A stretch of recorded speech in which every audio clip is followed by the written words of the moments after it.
ఆకతాయిలు చేసిన పనికి తన భవిష్యత్తును బలి చేయొద్దని వేడుకుంటోంది నల్గొండ జిల్లా నకరికల్కి చెందిన 10th విద్యార్థిని బల్లెం ఝాన్సీ లక్ష్మి.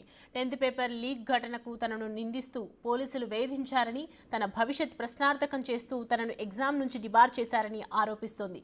ఆకతాయిలు వచ్చి కిటికీ దగ్గర ఎగ్జామ్ రాస్తున్న తనను బెదిరించి ప్రశ్నాపత్రాన్ని ఫోటో తీసుకున్నారని తెలిపింది. క్వశ్చన్ పేపర్ చూపించు లేకుంటే రాయితో కొడతామని బెదిరించి క్వశ్చన్ పేపర్ ఫోటో తీసుకున్నారని తెలిపింది.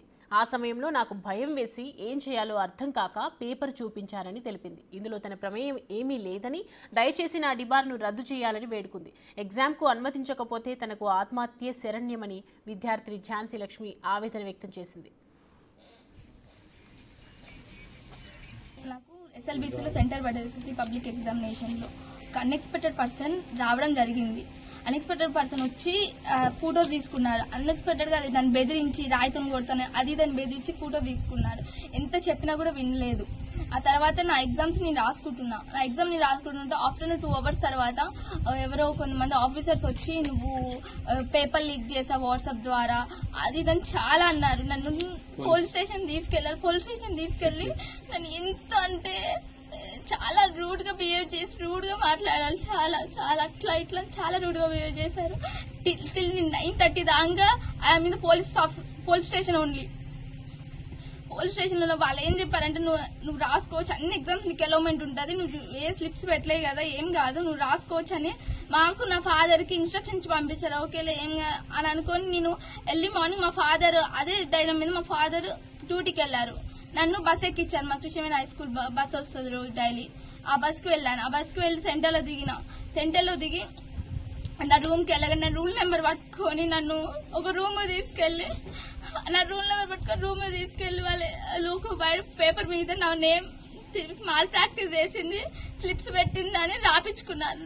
ఎంత చెప్పినా ఎంత వినలేదు, అస్సలు వినలేదు. ఎంత చెప్పి ప్లీజ్ అని నాది ఏముంది అలా అన్ఎక్స్పెక్టెడ్ జరిగింది సార్. నన్ను స్లిప్స్ పెట్టి రాస్తే దట్స్ మై ప్రాబ్లం అని చెప్పిన ఎంత చెప్పినా వినలేదు. వాళ్ళ ఆఫీసర్స్ వచ్చి నన్ను ఇంటి దగ్గర డ్రాప్ చేసి వెళ్ళారు. కానీ మా ఫాదర్ కి అది తెలియక మా ఫాదర్ వ్యాన్కి రాలేదు కాబట్టి ఇక్కడ మరి ఏం చేశారు ఏదో అని నెకరికల్లి వెళ్ళి ఎంత అంటే పిచ్చి కుక్కలాగా నెకరికల్లి మొత్తం తిరిగిండు.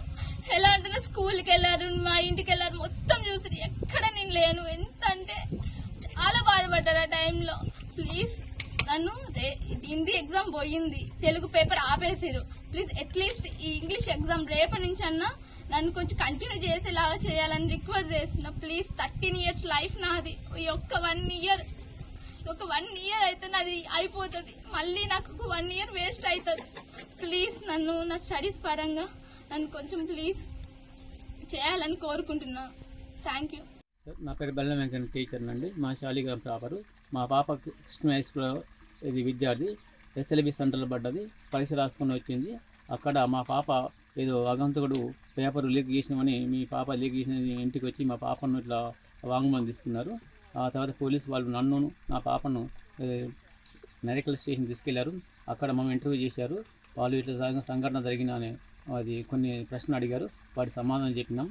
సార్ మాకు అవకాశం ఇవ్వండి సార్, మమ్మల్ని నెక్స్ట్ పరీక్షకు అవకాశం ఇవ్వని అడిగితే రాపిస్తామని వాళ్ళు కూడా అది పోలీసు ఎస్ఎస్సీ కూడా చెప్పారు. అక్కడ ఉన్న ఎంఈ కూడా వచ్చిండు. ఎంఈ కూడా ఏమంటే ఆ తర్వాత తెల్ల పేపర్ మీద సంతకం పెట్టించుకుంటూ ఆ తర్వాత మ్యాటర్ రాయమని చెప్పారు. కానీ రాసి ఇచ్చినాం సార్. నెక్స్ట్ మీకు అవకాశం ఉంటుంది, మీకు ఇబ్బంది పెట్టమని చెప్పారు సార్. కాబట్టి మా పాపను ఎగ్జామ్ నెక్స్ట్ డే హిందీ రానియకుండా అడ్డం పడ్డారు. నువ్వు డిబారమని వాళ్ళు కాగితం మీద రాపించుకున్నారు సార్. మా పాప ఎలాంటి చిట్టి కొట్టలేదు. దయచేసి మాకు నెక్స్ట్ ఎగ్జామ్కు రాయడానికి అవకాశం ఇస్తారని విద్యాధికారులను పై అధికారులను నేను